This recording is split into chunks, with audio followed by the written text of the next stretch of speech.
Si je vous dis Mohamed Bougarsar, vous allez certainement me répondre premier prix Goncourt noir, parce qu'il a eu le prix Goncourt effectivement en 2021 avec son ouvrage intitulé La plus secrète mémoire des hommes que je vais vous présenter ici. Voilà, La plus secrète mémoire des hommes de Mohamed Bougarsar.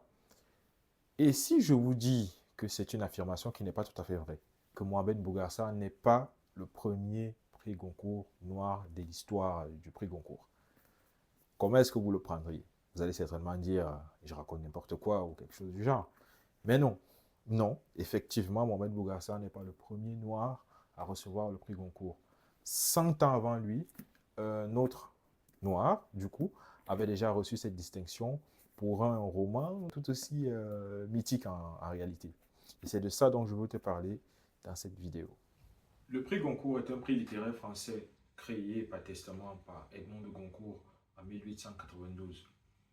Il prime, récompense, le meilleur ouvrage écrit en prose français depuis 1903 aujourd'hui, et cela est fait par l'Académie Goncourt. Le prix est décerné chaque année par l'Académie Goncourt du coup, au début du mois de novembre, c'est-à-dire que dans quelques semaines, au moment où je tourne cette vidéo, parce que nous sommes aujourd'hui le 17 octobre, donc d'ici peu on saura qui succédera à Jean-Baptiste Andrea pour le compte du prix Goncourt 2024. Je précise cependant, pour cadrer un peu mieux ce que c'est que le prix Goncourt, c'est la plus haute distinction littéraire française. Voilà, ni plus ni moins. Si vous ne savez pas ce que c'est que le prix Goncourt, maintenant vous savez.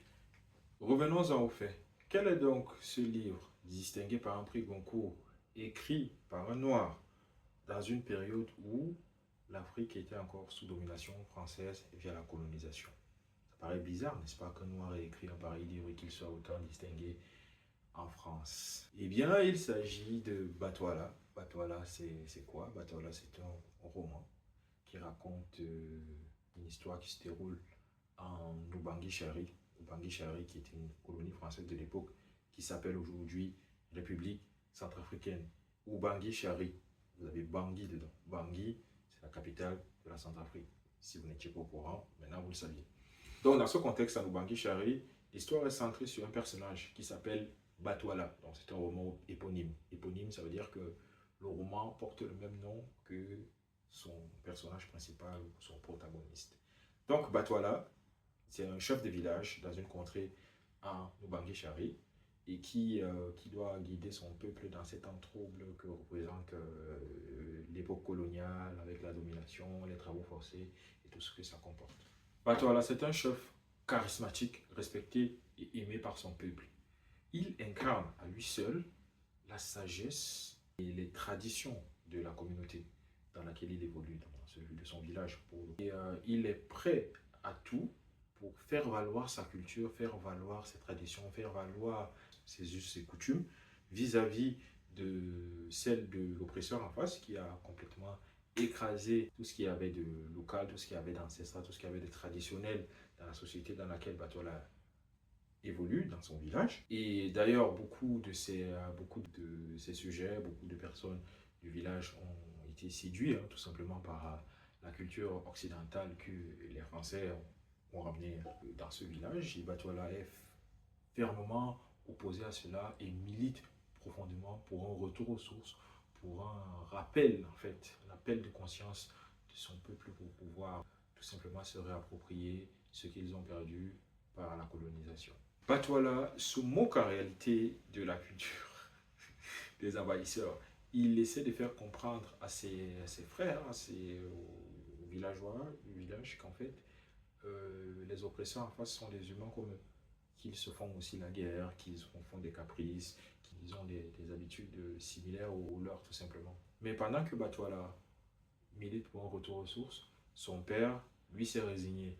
Il a reconnu la supériorité de l'étranger et demande, exhorte son fils à abandonner, à se soumettre pour éviter que le sang ne coule inutilement. C'est donc cela le combat de Batouala, une lutte effrénée, physique, spirituelle, sociale, contre l'ordre établi qui s'imposait à eux et qu'il rejette profondément au profit de sa nature profonde, au profit des habitudes qu'il avait, avant l'arrivée de l'envahisseur. Plus que de parler des conflits culturels, politiques entre la France impérialiste et le petit village de Batouala qui se veut traditionnaliste, qui se veut ancestral, le roman raconte aussi les banalités de la vie quotidienne des villageois africains de l'époque.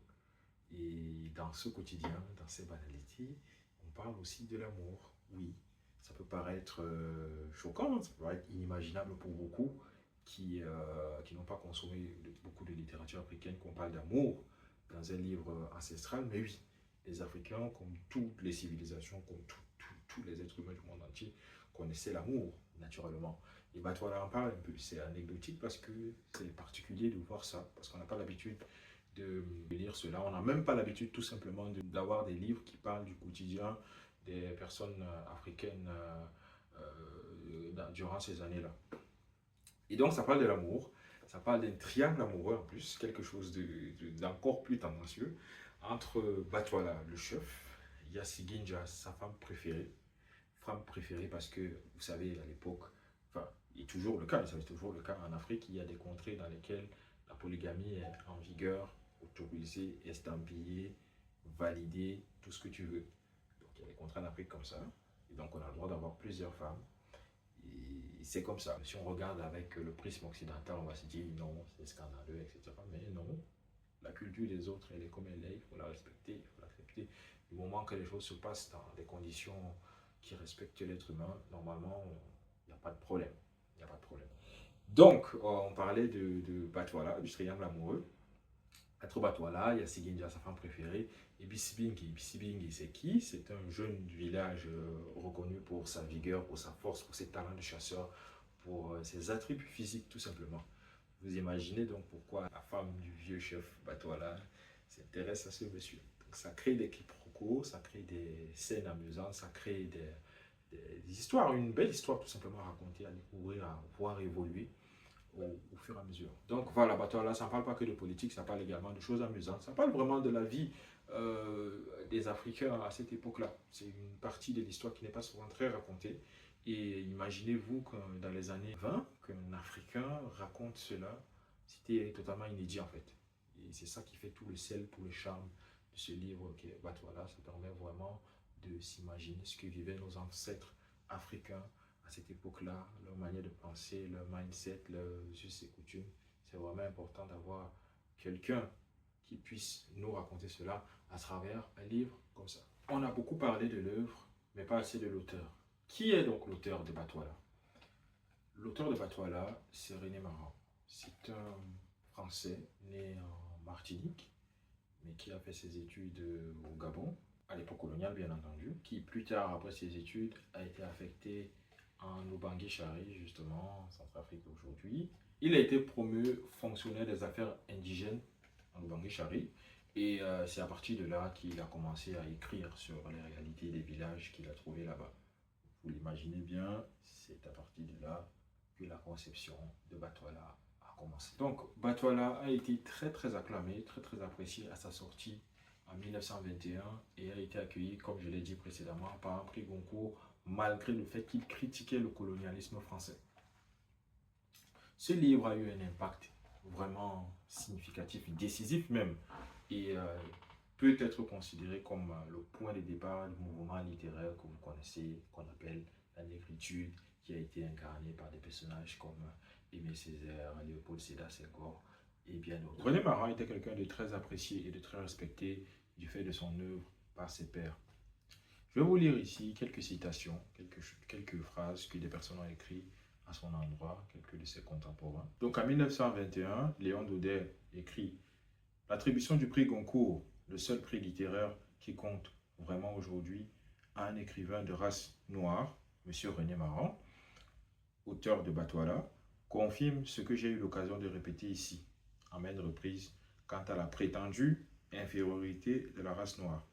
Cette infériorité est un mythe, comme dans un autre genre, la prétendue supériorité du 19e siècle sur les siècles précédents. Voilà. Il y a dans la race noire une élite qui ne cède rien à quelque autre élite que ce soit. Ça, c'est Léon Daudet qui l'écrit en 1921, s'agissant de René Maran. On va citer un autre personnage que vous connaissez peut-être, pour le coup, Ernest Hemingway, en 1922, qui écrit pour le Toronto Star. On hume les odeurs du village, on en partage les repas, on voit l'homme blanc tel que l'homme noir le voit, et après y avoir vécu, on y trouve la mort.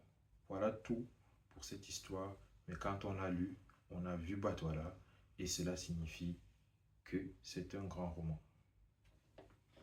Ça, c'est Hemingway qui parle de Batouala. En 1934, on a André Suarez, compagnon de Romain Rolland, prix Nobel en 1915. Il adresse ce message à René Maran. Je lis encore, hein, parce que ce n'est pas moi qui l'écris. Vous êtes toujours ardent et vous restez fidèle, cher monsieur Maran. Ce sont des vertus peu communes. Vous en avez d'autres, ne serait-ce que votre amour des chats. Puis, je sens dans tout ce que vous écrivez un élan blessé, la vertu d'un cœur aimant qui résiste à l'injustice. Un homme qui souffre, enfin, et se fortifie de volonté. C'est ce qu'il faut, du courage. Encore du courage et toujours du courage. Pensez-vous que l'on puisse s'élever sans souffrir? L'homme doit choisir entre l'illusion du bonheur et la peine féconde. Je n'oublie pas Batouala, où il y avait bien des qualités et le son d'une voix originale.